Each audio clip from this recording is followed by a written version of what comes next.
Welcome to the great debate. My name is Lee. I'm a data scientist at Static. Thank you all for your time for being here, for being in the experimentation breakout room. Today, we have amazing guests. We have Kevin Washington, who is the Director of Product Management at DAT. We have Lei, who is a data scientist working on experimentation platform at Lyft. Last but not least, we have Eric Weber, who is the head of data at Grammarly. Welcome all, and I'll hand the mic to them. All right. Well, I apologize in advance for looking at my phone, but I have one of those fancy iPads where I can read part of the script and whatnot, so you're going to have to deal with that. But as they said, my name is Kevin Washington. I am currently the director of product for DAT, which is a dual-sided marketplace for trucking. And we can go far into that if you want to, but that works for now. What we're here to talk about today is the great debate, build versus buy. It does definitely expand into things besides feature flagging and experimentation, but it's a huge debate right now, it feels like, within experimentation. So that's what we're here to talk about. And I'm here with my awesome panel, who they've already said their names, but I will pass it to y'all to say anything else about yourselves if you would like. You first, too. Hello, everyone. I've been working at experimentation for a very long time. I'm here to make a case why we should build our own experimentation platform. This gauntlet has been laid. I'll pass it to Eric. Hey, everyone. It's great to meet you. I lead the data team at Grammarly, and so think about it as half data science and measurement and half essentially engineers.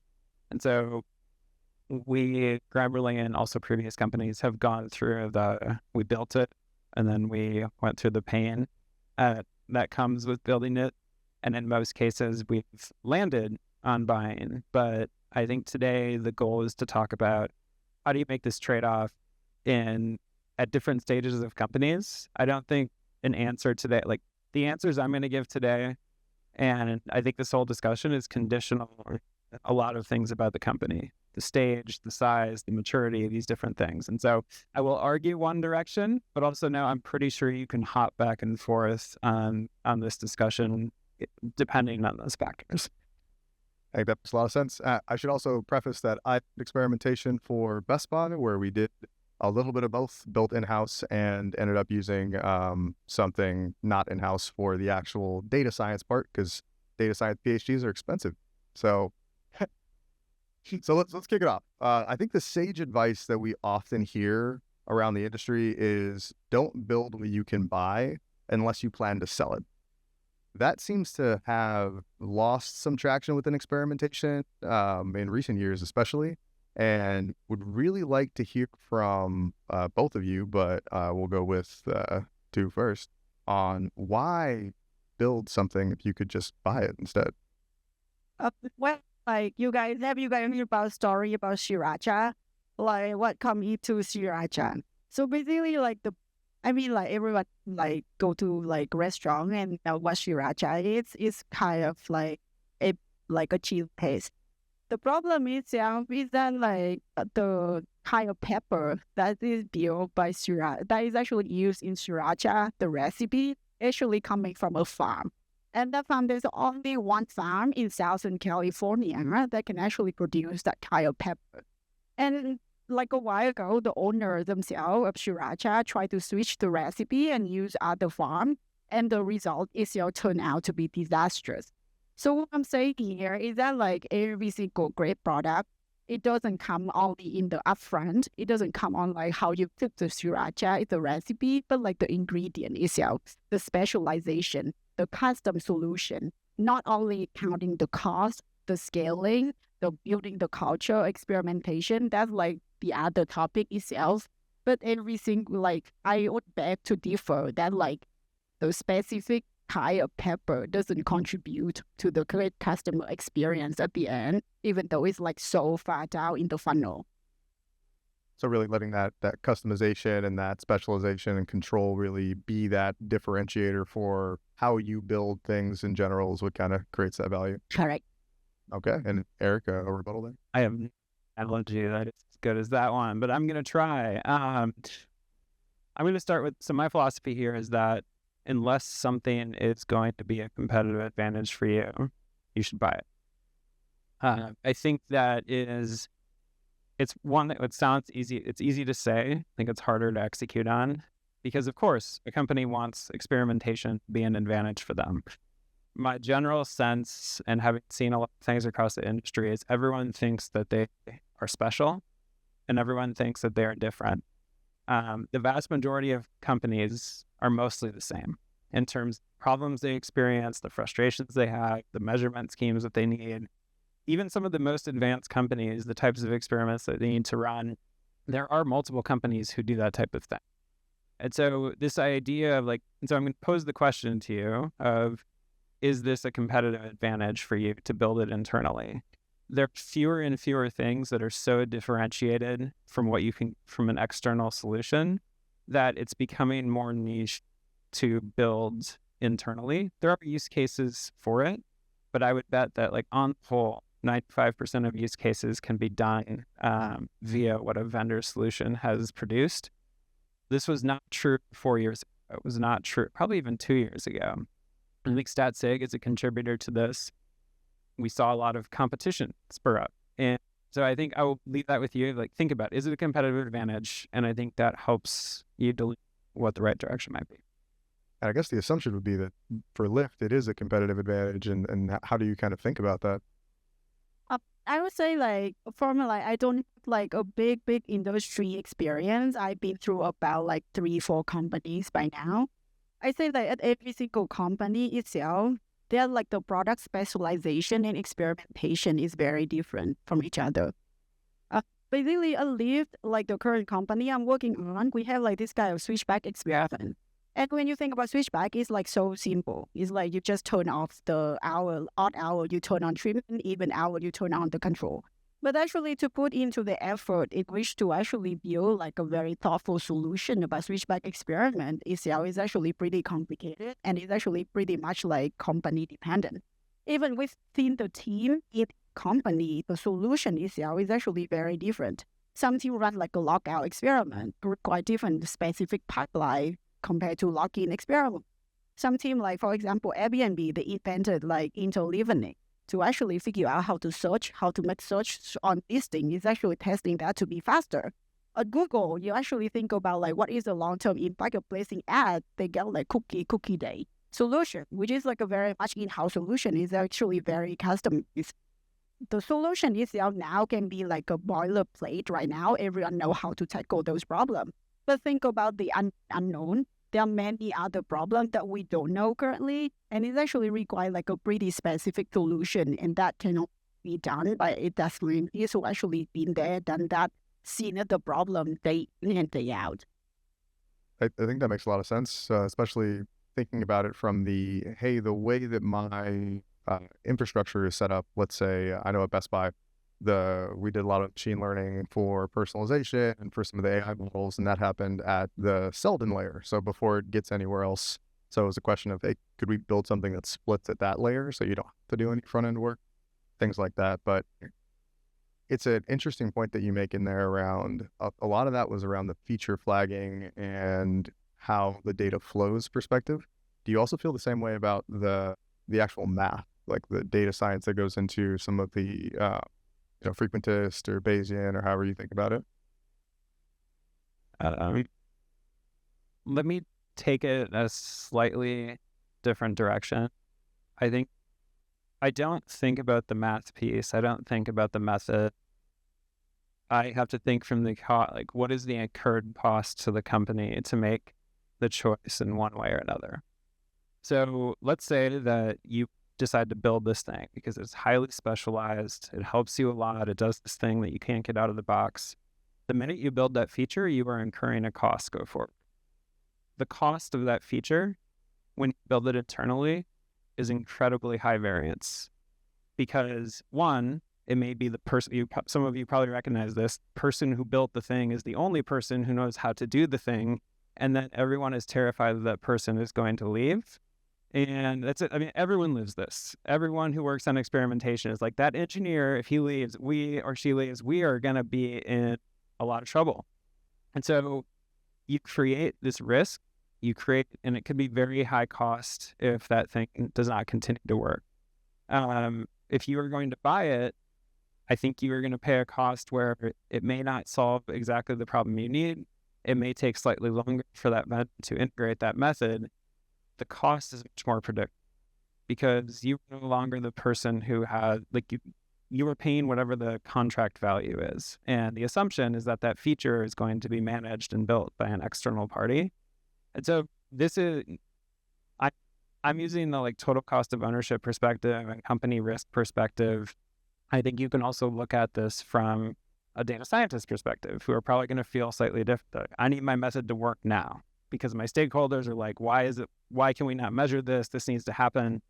And so I do think it matters from what perspective you're operating. I think if you are operating on behalf of the company and thinking big picture, you have to think about how you incur that cost and how you pay it over time. Can you rebut to that? Please. Yes. So basically, I just talked to a data scientist over lunch, and I heard a little bit about the pricing model of Static. So they're paying $150, super cheap. That's like a coffee at SF costs $8 already. So, but how much do you get out of it? 5 million exposure event. So imagine if you want to build for scale, what scale you talking about? Every single, think about experiment. You track every single exposure event. App open itself, probably already more than 5 million a day. And then 20 experiments run on app open. That's 100 million events a day. And then after that, all these kind of scaling, and basically the cost itself, they're probably going to charge you for advanced statistical method. They're going to charge you for all these kind of add-in, AI solution add-in. They're going to charge you for storage fee, can you storage, how much you can store data in the long term. And then basically when you think about it, you're a company. You do not build it to be a ad hoc solution. It's not a school project. You want to build it for the future. You want your company to grow. Today is 2 million, tomorrow is 10 million, but after that is a few billion daily active user. This is what you're actually aiming for. And having a scalable solution, something that you can actually have control and you don't get pay-per-view, is actually crucially important. It's I make a joke, is that they kind of just trying to sell you guys a printer at this point. And they're gonna charge for every single ink cartridge that they're gonna charge you. So the cost itself is actually pretty unpredictable, given how much your company grows. And that's one thing. And the second thing is that the cost to actually build an experimentation platform itself is actually pretty cheap. You got 180 to do this kind of feature flagging. Feature flagging itself is usually the hardest one in the experimentation platform. You have to do it in the back end. You have to do it on the client side, which is iOS and Android. You have to do it on the server side. And you actually have to enable event log. And after that, everything else is actually pretty straightforward. You got data scientists to write a statistical package to actually do this kind of statistical analysis. Can be Bayesian, can be anything, just flavor of the day, order from the menu. And then you got yourself a DE who actually connect every single thing together and make it into a dish. It's actually 3 guy in the kitchen cook you it's on demand, anything you want, any customized dish, not just a McDonald's quality. So think about it, guys. But I'm gonna yeah, please go ahead. First of all, I can't cook. Really not great. So I'm gonna use a different analogy. Costs. So if you were at the opening session today, one of the points that was made is that as products evolve, it's more likely that they go in the direction of companies charging based on value created. I think right now, most experimentation platforms, many companies charge based on proxies that are generally not very good for value created, right? They will go with volume events, they will go with other things. I think I expect over time that the incentives are going to be aligned to, are you making more money?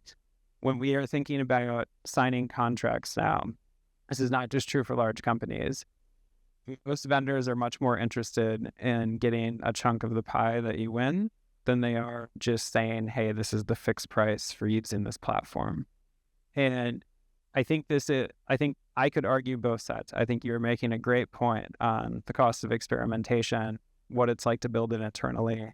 The second thing that I would say is, as we've been having this discussion, just think about the like perspective that we're using. We're talking about the builders.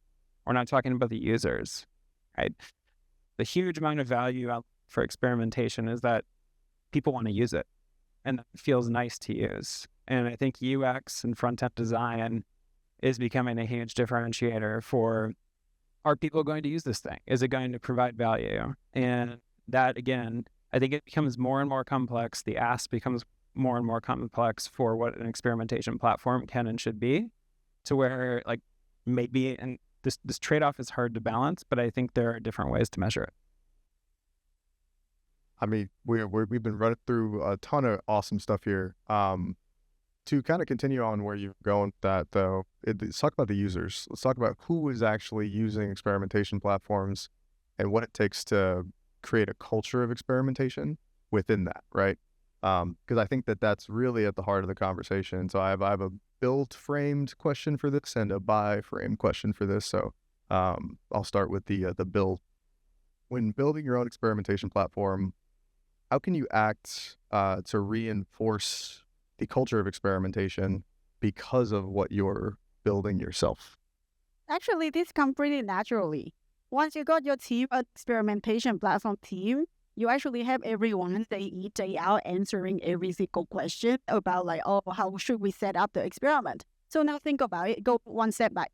How do you actually even do experimentation? When you think about the anatomy of experimentation, first of all, we come up with a product idea. That's one thing. But after that, you have to think about experiment design. You have to think of how long you want to run the experiment. What is the trigger point you're talking about? What is your targeting population? Are there any interfering experiment running at the same time? Because time split experiment itself can be very flaky. You cannot run like two things at the same time. They actually interact with each other. And then after that, you have to write your design spec doc. And after that, you actually have to set up the configuration, like what is the percentage of population you want to put in? How do we actually figure out what is the safe lodging mechanism? Is there any monitoring like Grafana or Datadog? And after that, you actually have to think about experimentation platform, like experiment data, like the result itself. Like I heard like this statistic is that like 15% of the experiment actually turn out to be successful. The other 85%, even though like how much thought we put into the product development itself. And then with that, like what do we do with these 85? Like, are we just gonna toss them in the trash? We actually have to figure out like why our hypothesis doesn't turn out to be the way it is. We actually have to think about, okay, what is the user experience look like? What is the funnel data? Can we look at like every single stream metric? Is there any data quality issue? Is there any logging issue? Is there any balance in setting up the experiment? Is there any performance issue? So all of that together folded naturally into experimentation platform when you have a person, like a team itself, sitting day in, day out to actually do this kind of consult. You work with your product team as a partner. You work with other data scientists in other domains as a partner to brainstorm the product idea together, to brainstorm the experiment design together, to help them debug like what is going on in their experiment. And then even come up with like creative solution to actually do some kind of very specific measure. I see it like day in and day out, and I believe that like every single great company in the Silicon Valley or SF Bay Area have this kind of culture thanks to experimentation platform. That's a great answer. On the buy side, I think there's two schools of thought typically with the buy side, but I'll just ask the question. Do you feel like when you're buying an experimentation platform, you're buying culture in a box or operations in a box as well? Or how do you think about building around something that you're purchasing? Culture is the hardest thing to develop. So let me talk about two components. This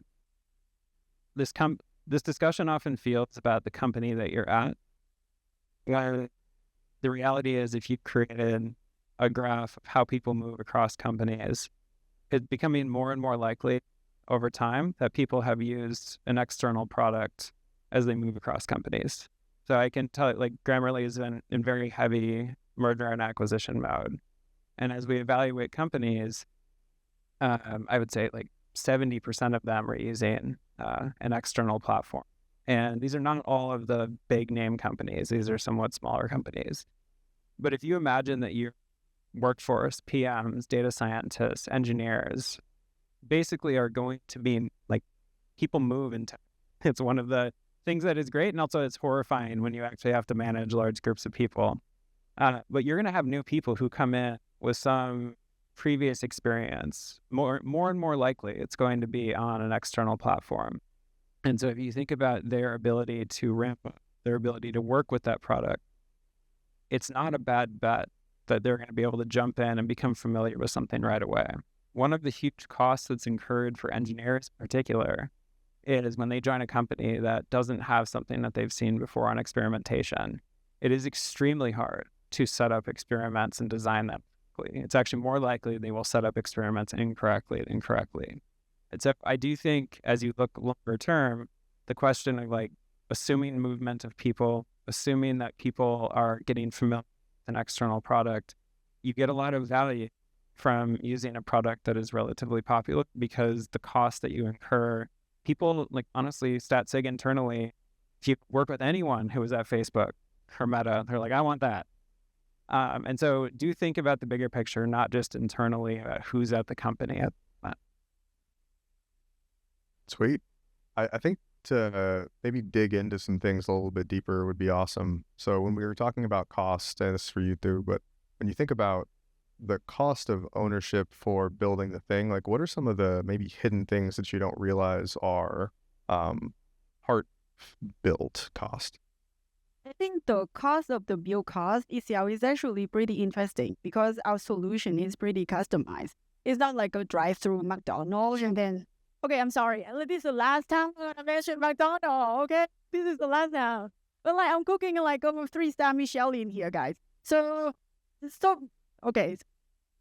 I love it. Okay, so we really think about that, like the cost itself is actually coming from like a day in and day out performing this customer support. Like you got like a data scientist who just came out PhD program, have like all this kind of fancy idea about how to build the best like causal model possible. And you spend like 3 freaking hours with them and to convince them that can just be done by just getting an engineer just to do like, to add logging itself. It's like simple. You don't need instrument variable. If you know exactly who's going to be exposed in like an experiment, everything going to be fine. So this kind of like the cost of ownership, I think half of my time is actually to talk to people, to convince people that this is the right way to do experiment, to brainstorm with people how to build like the best, how to construct the best experiment possible. But I feel that is actually part of like building a culture. It's a part of like building how to make like the best like a product possible, like how to build like a data-driven culture. Even like talking to PM themselves is actually very eye-opening, and then getting all the feedback itself. But yeah, it's an upfront cost. I'm not denying it. It's like a big upfront cost. Just think about the hour like I spend on counseling. Like that's crazy. That makes a ton of sense. And then thinking about hidden costs when for total cost of ownership when you're buying as well, are things people should be aware of? There are a lot of hidden costs. One is you don't understand the pricing model, and suddenly you get a surprise bill. If anyone doesn't think of Databricks, Snowflake, any sort of platform, you probably experienced a surprise at some point in life. I think the leverage on pricing is the number one risk, right? Because what is happening when you sign up for that product, you were probably basing it on what your consumption patterns looked like. Most often they'll talk about the previous 6 to 12 months. But as companies change and as they evolve, very quickly those demands change, the volume that they're working at changes, even the products that they're shipping change. So it's very plausible that you will end up in a position where you lose control on pricing. And this is where you have to get leverage early in negotiations so that you essentially, even if your product evolves and even if your company things change, you need to have some level of confidence that you're able to handle that pricing pressure. The second thing that I would emphasize is when I think about the buy decision, I think one thing when people think about cost of engineers is they don't talk about the opportunity cost of the engineer. They talk about the cost of paying that engineer. Right now, coding, just engineering in general is evolving. One engineer is extraordinarily powerful. And so if you imagine that the upper limit of putting an engineer on an experimentation platform, the amount of impact they can have is significantly low than if you have that person positioned in a growth space or a core product space. And I think you have to imagine that that engineer has direct value. You can predict what they're going to do, but they're not necessarily going to alter the game for the company, where an engineer building user-facing features certainly may. And so, again, none of this is perfect. It's very messy. If you made me like write this out, like the confidence intervals around these estimates are insanely wide. But I think these are things that you should be thinking about as you kind of make these trade-offs. That's awesome. We're getting towards the end here, so I think it'd be great if we could get some questions from the audience. If anybody has one, we're here to answer. I'll toss off first. Here, I'll just get. All right. So, what are some challenges or limiting factors in your current state that you think might be better addressed by the other side? So, like for you to, what would encourage you to actually consider buying, and for you, what would encourage you to consider build? Yep. So I can start with that. Basically, like not from like this specific company that I currently work with, is actually have the scale itself to actually like comfortably own an experimentation platform. The specific solution required itself is actually pretty specialized, in which like I don't think any like out of the box solution could work. But let's just say like if I have to go and start all over again, if I want to actually go like do my own startup, like sure. Like I would like in the first few months, if I just want to measure like a big launch going on, like sure, I just get something out of the box to get it out of the way to actually worry, like tackle like the big thing. But like in the long term, I would actually consider deal at the end. But like, yeah, I mean, like in the first few years when you have like few $100,000 like exposure event, $150 a month and get me out of like this guy big goal, like no problem. I pay for it even out of my own pocket. It's an interesting question. It would take a lot to change my mind. I think the thing that would likely do it is the pricing became so untenable that it was the wrong thing for me to do. At the same time, a lot of these companies would go out of business if that were the case. And I realize when I'm talking about this, I kind of zooming out a lot to talking about cost of ownership and company, things like that. And part of that is that I like have a P&L that I'm responsible for, that I have a budget that I'm supposed to adhere to. But part of it is also just doing the right thing for the company. If I thought that there was a risk on pricing that was going to be untenable for us and that it was headed in a direction which was likely uncontrolled in the future, then I think I would have to seriously consider switching. I think that'd be for one thing that would push me in that direction. That's actually exactly why we switched at Best Buy. Yeah. Oh, sorry. Actually, she was up next. Thank you. Hey, my name is Joe, and thank you for being very kind and sharing your insights so far. I have a question for you. So many companies offer experimentation as a service or as a platform, but what sets a great platform apart from the rest? And what are some of the common pain points that you have noticed as an end user? That's probably a question for you, right? Yeah, I'll start. I'm going to try to make it relatively simple. People hate things like Net Promoter Score. You should ask people if they like using it. Like, you really should. You should say, is this a pleasant experience? And you should not ask the people who will crawl over broken glass to use what product you throw in front of them. Like, there are certain people who will be like, great, give me more, and it's the worst product in the world. You should ask the people that are on the fringe, the people that maybe log in once a month, or the people that come in and then they don't come back into that platform for a while. I think the value proposition is there. The value proposition is people who are in the margin. It's for people who are not even logging in. We talk a lot about what users are doing at the moment, but you're very biased toward people who already have incentives to interact with that platform. You're probably missing a huge group of people. And so I spend a lot of time obsessing with that, which is, do people like it? Like, do they find it to be a pleasant experience to use the product? And sometimes I think with internal tools, we kind of give them a free pass. Like, yeah, it's internal. How much can we really care? But it really does make a difference for people's willingness to come back and engage in quality things with it.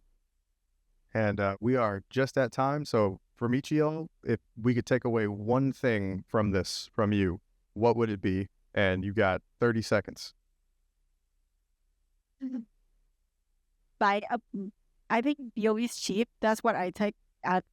Building your own is very cheap, and it actually allows you for a very customized solution. And remember, 3 people in the kitchen cook you a great dish. Yeah. Hard to beat. I think the thing I want you to take away is you shouldn't listen to either of us. So it's like, You should do, like, literally, I think, hear the things that we just said. And because each company is unique, I can't tell you or know all the details about what your company is facing, the financial situation, team situation. I really do think it's valuable to go through things that we talked about because they likely do matter, probably to varying degrees. So appreciate the time. Thank you all for joining.